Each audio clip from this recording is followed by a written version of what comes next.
Gill netting is a fishing method that uses gill nets, vertical panels of netting that hang from a line with regularly spaced floaters that hold the line on the surface of the water.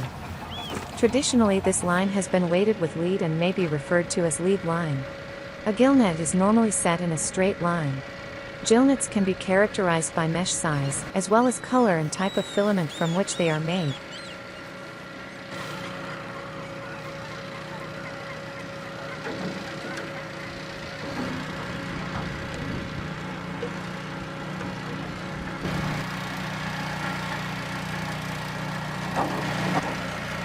Fish may be caught by gill nets in three ways.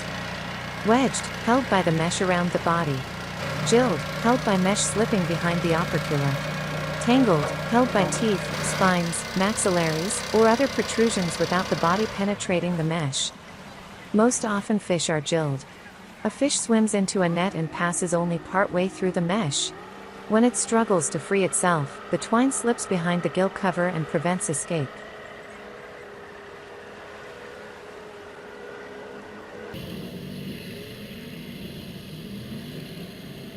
Gill nets are so effective that their use is closely monitored and regulated by fisheries management and enforcement agencies. Mesh size, twine strength, as well as net length and depth are all closely regulated to reduce bycatch of non-target species. Gill nets have a high degree of size selectivity. Most salmon fisheries in particular have an extremely low incidence of catching non-target species.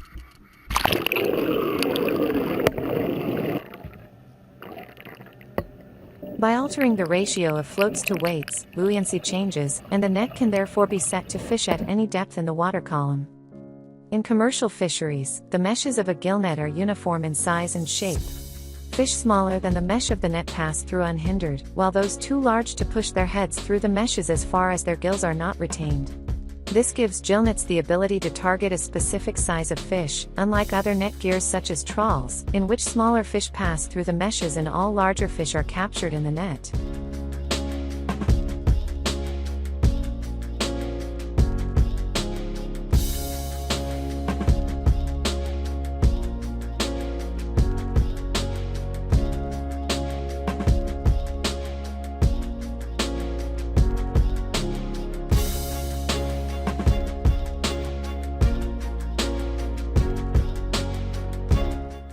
Native fishers in the Pacific Northwest, Canada, and Alaska still commonly use gill nets in their fisheries for salmon and steelhead.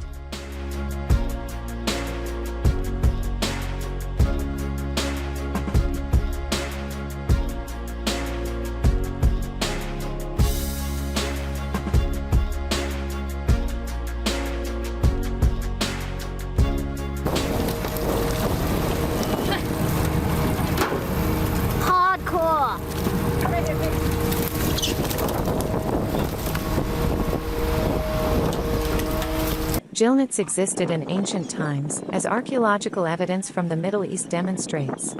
In North America, Native American fishermen used cedar canoes and natural fiber nets, for example, made with nettles or the inner bark of cedar. They would attach stones to the bottom of the nets as weights, and pieces of wood to the top, to use as floats. This allowed the net to suspend straight up and down in the water. Each net would be suspended either from shore or between two boats.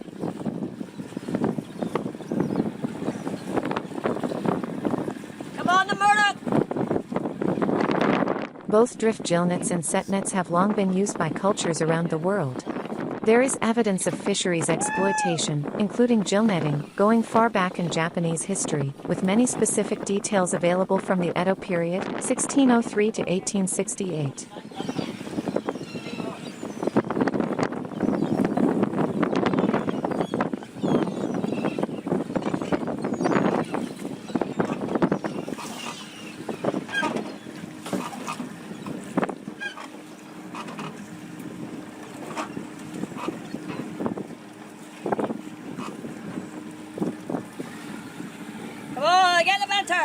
The target species of gill nets are salmon, herring, tuna, mullet, and ground fish like haddock, flounder, pollock.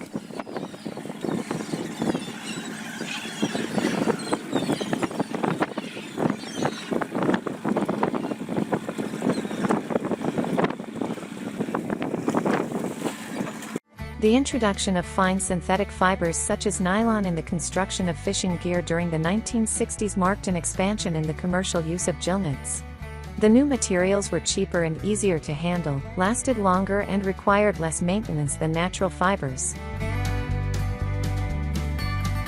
In addition, multifilament nylon become almost invisible in water, so nets made with synthetic twines generally caught greater numbers of fish than natural fiber nets used in comparable situations.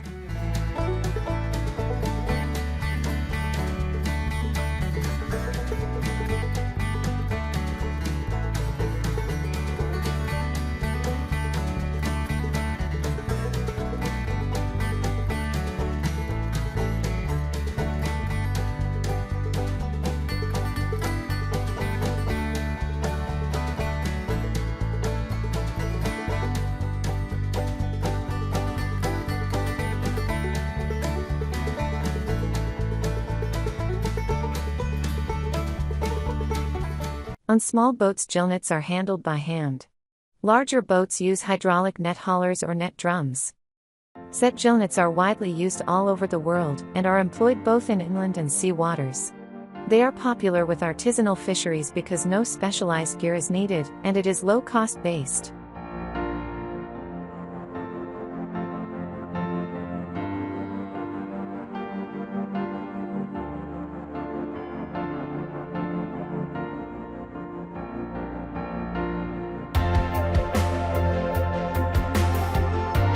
Gill nets are sometimes a controversial gear type, especially among sport fishers who argue they are inappropriate, especially for salmon fisheries. These arguments are often related to allocation issues between commercial and recreational fisheries and not conservation issues.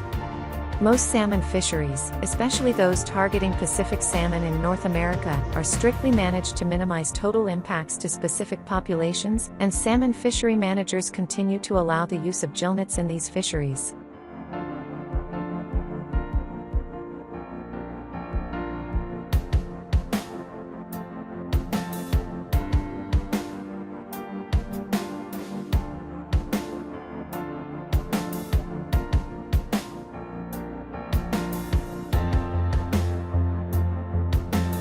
Gill nets are also used out in the deep sea for fisheries whose primary catch is swordfish.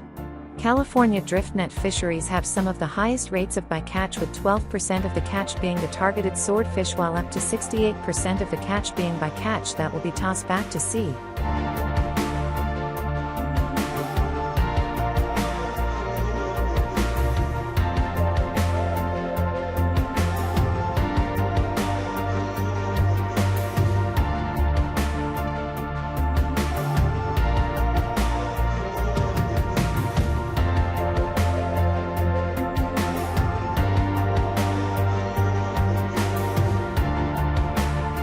Many types of gill nets are used by fisheries scientists to monitor fish populations.